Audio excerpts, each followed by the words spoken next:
네, 시작하겠습니다. 제가 준비한 아이템은 이왕이면 제네릭 메서드로 만들라 인데요. 앞에 아이템에서 나왔듯이 뭐 클래스도 제네릭을 활용할 수 있지만 메서드도 마찬가지로 제네릭으로 만들 수 있다라는 게 이 장의 중점적인 내용인 걸로 생각해 주시면 되고요. 일단 제네릭 메서드의 장점은 타입 안전함을 보장하는 장점이 있고 활용하기에 유연하고 클라이언트가 쓰기가 쉬운 부분이 장점이 있습니다. 그리고 경고가 없이 컴파일 된다는 장점이 있는데요. 실제 코드로 로 타입과 타입을 강제로 지정한 메서드와 제네릭 메서드가 어떤 차이점들이 있는지 코드로 살펴보겠습니다.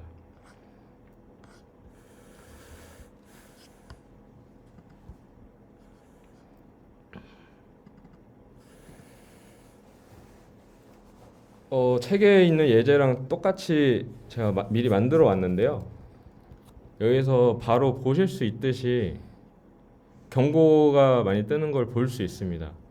셋의 로 타입을 활용해서 메소드를 만든 메소드이고 일단 경고가 뜨는 걸 볼 수 있고 이걸 한번 동작을 해보겠습니다.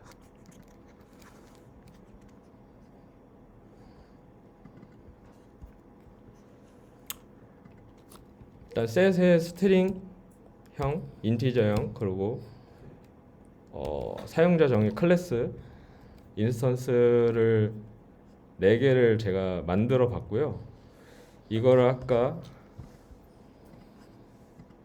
로타임 메소드를 통해서 유니온을 해서 합쳐보는 거를 동작을 해보겠습니다.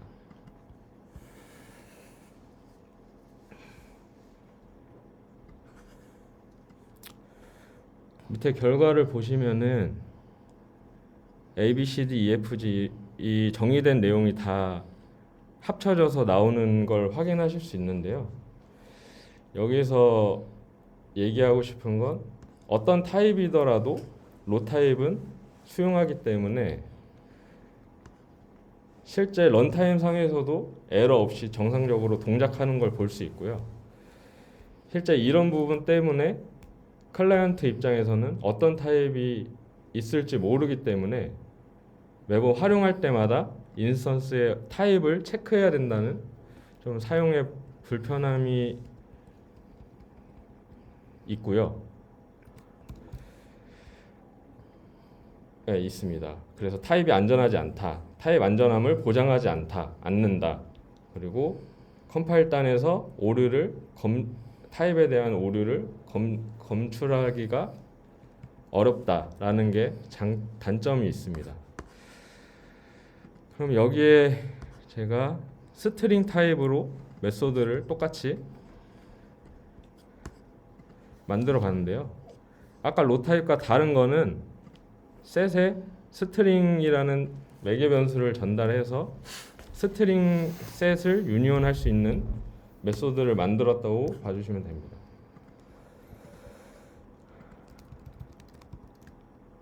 그래서 이것도 동일하게 동작을 해보겠습니다. 지금 보시면은 아까 로 타입과 다르게 스트링이 아닌 타입은 이렇게 컴파일 과정에서 에러가 나는 거를 확인하실 수 있는데요. 이렇게 매개 변수를 특정 타입으로 지정하게 되면 확실히 내가 의도한 타입을 강제로 지정할 수 있는 타입이 안전함을 보장받을 수 있는 장점이 생기게 됩니다. 여기서 단점은 뭐냐? 얘는 스트링에 특화됐다라는 단점이 있는데요. 여기에서 인티저의 셋을 또 유니온하기 위해서는 방법이 없습니다. 메소드를 하나를 더 만들어야 되는 이런 좀 불편함이 있고 유지보수성이 많이 떨어지고 클라이언트 입장에서 사용하기에도 많이 불편한 부분이 있다라고 봐주시면 됩니다. 그래서 이걸 개선하기 위해 제네릭 타입 메소드를 만들어 봤는데요. 매개 변수를 이렇게 앞에 접근 제어자와 반환값 사이에 이런 식으로 지정을 해주시면 되고요. 뒤에는 이제 클래스에서 사용했던 대로 동일하게 쓰실 수 있습니다. 그럼 이걸 다시 동작을 해보겠습니다.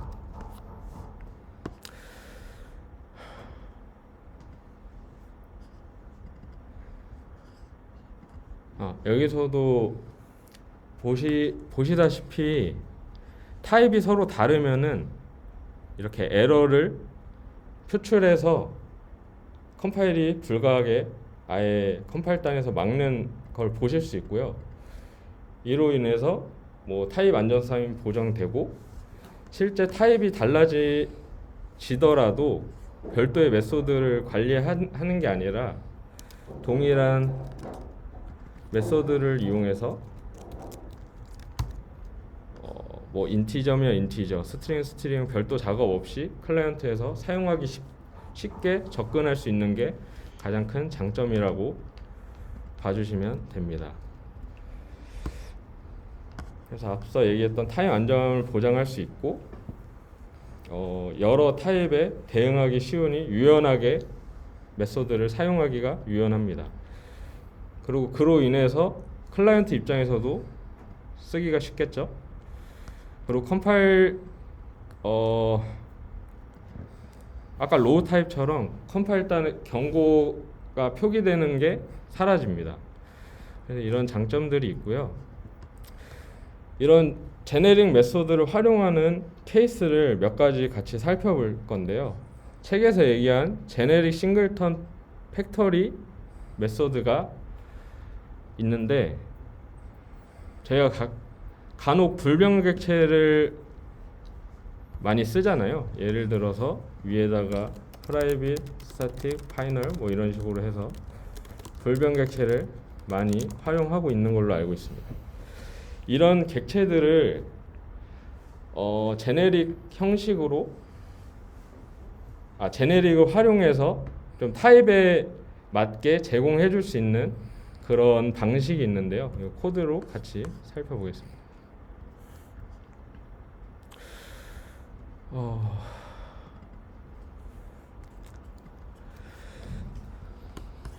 네, 이건 제가 뭐 설명을 좀 하려고 임의로 만들어 봤고요.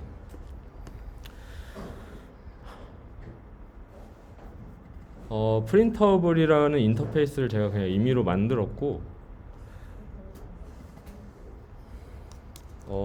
프린터라는 내부 클래스를 정의해서 여기에 불변객체를 만들었습니다. 얘는 오브젝트로 정의가 되어 있는데요. 그래서 프린터블의 추상 메소드인 프린터를 오브젝트 인자로 받아서 그거를 출력하는 내부 클래스를 만들었고요. 위에 보시면 프린터라는 정적 메소드를 통해서 타입 매개 변수 t라는 임의의 제네릭 타입을 받고 그거를 오브젝트로 정의되어 있는 거를 특정 타입으로 캐스팅 해주는 메소드입니다. 이렇게 함으로써 오브젝트로 구현은 돼 있지만 얘가 오브젝트가 모든 타입을 수용할 수 있기 때문에 이게 좀 가능한 건데요. 여기 언체크들을 넣은 거는 경고가 뜨지만 얘는 앞에 얘기했듯이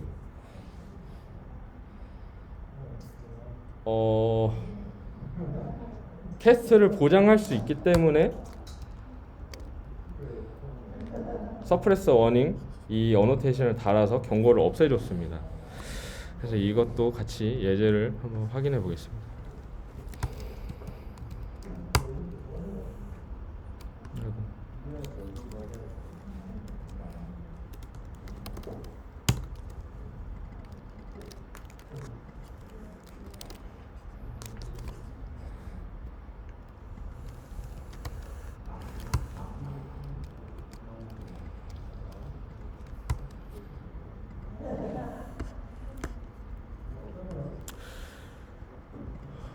이렇게 보시면은 인티저든 스트링이든 프린트가 제대로 출력되는 것을 확인할 수 있는데요.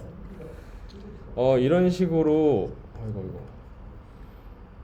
불변 객체를 활용해서 불변 객체의 제네릭을 활용해서 여러 타입에 대응할 수 있는 그런 불변 객체를 제공할 수 있다라는 특성이 있다라는 것도 알아주시면 좋을 것 같습니다. 그리고 추가로 동일한 내용인데 항등함수 클래스 만들기라는 내용이 있어서 같이 추가를 했는데요.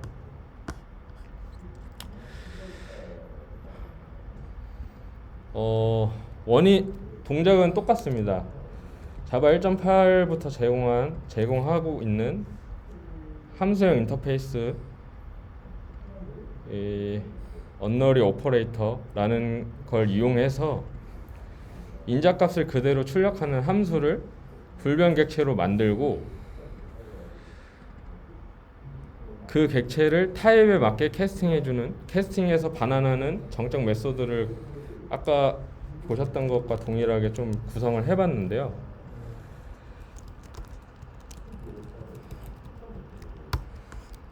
이것도 동일하게 실행을 해보면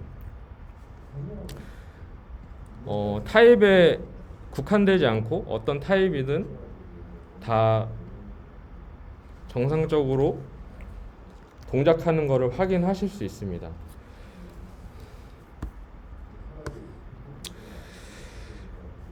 다 이런 특징이 제네릭이 컴파일 단계에서 소거된다는 앞에 아이템에서 얘기했던 그런 특성 때문에 좀 가능하다라는 부분인데요. 컴파일일 때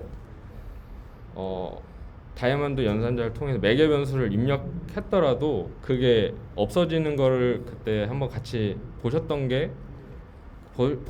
걸 기억하시면 될 것 같습니다.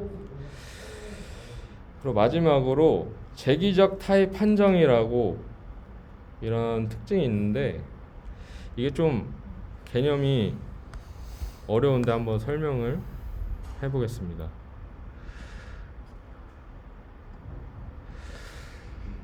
리커시브 타입 바운드라고 해가지고 뭐 책에 그렇게 나왔는데 아까 앞에서 설명했듯이 제네릭 매개 변수는 익스텐즈나 슈퍼 등을 통해서 뭐 어퍼나 로어 바운디드가 가능한데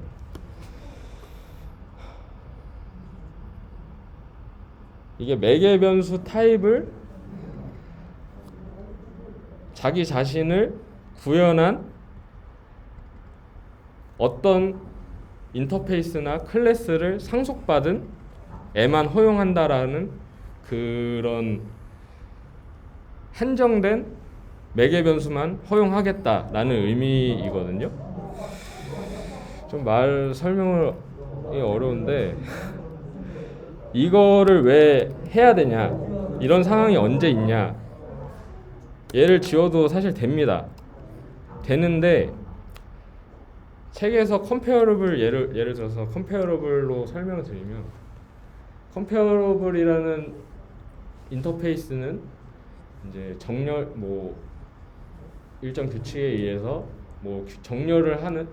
대소 비교를 하고 정렬을 해주는 그런 메소드인데 얘가 다른 타입과 비교된다는 게 문제가 될 수 있거든요.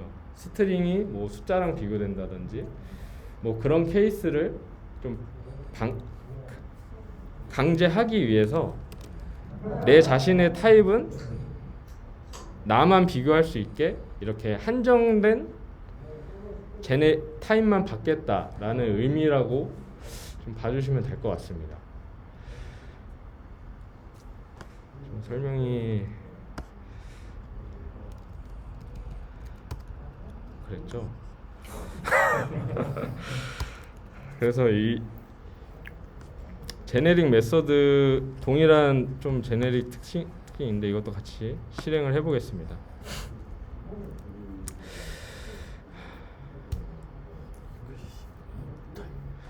네, 보시면은 스트링의 맥스 값, 또 사용자 정의된 클래스에 뭐 맥스 값이 출력되는 것을 확인할 수 있는데요.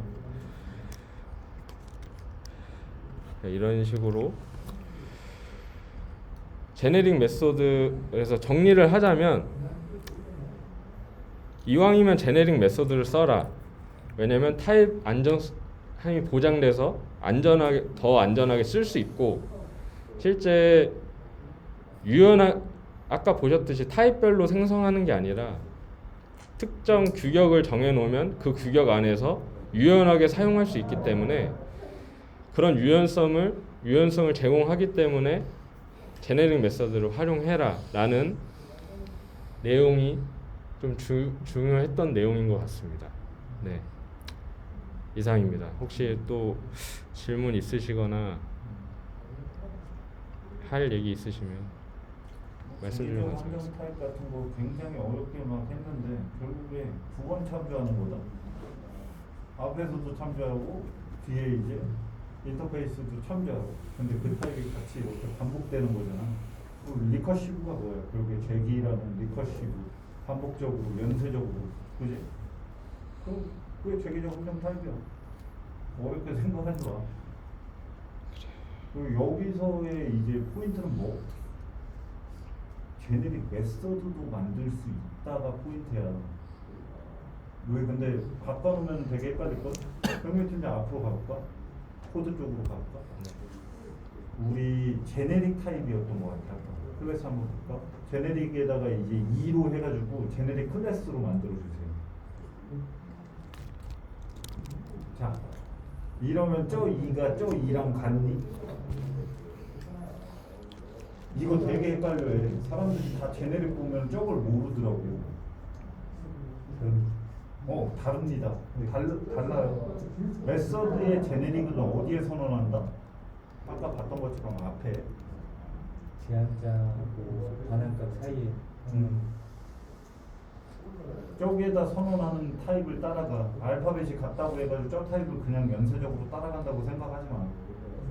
클래스용 제네릭 설정하는 게 따로 있고 메서드용 제네릭 설정하는 게 따로 있어요. 그죠? 구분 쉽죠? 다이아몬드 연산자의 줄 앞에 들어갔어. 그럼 메소드는 쟤를 따르는구나 생각하면 돼요. 쟤가 없으면 앞에 거 지워봐요. 쟤가 없으면 뭐 어떤 거 따르냐고 눈피하지 말고. 에이. 없으면 컴파일 안 되잖아. 이렇게 정정이라서 그럴 거예요. 스태틱이 있어요. 로 타입을 따라간대.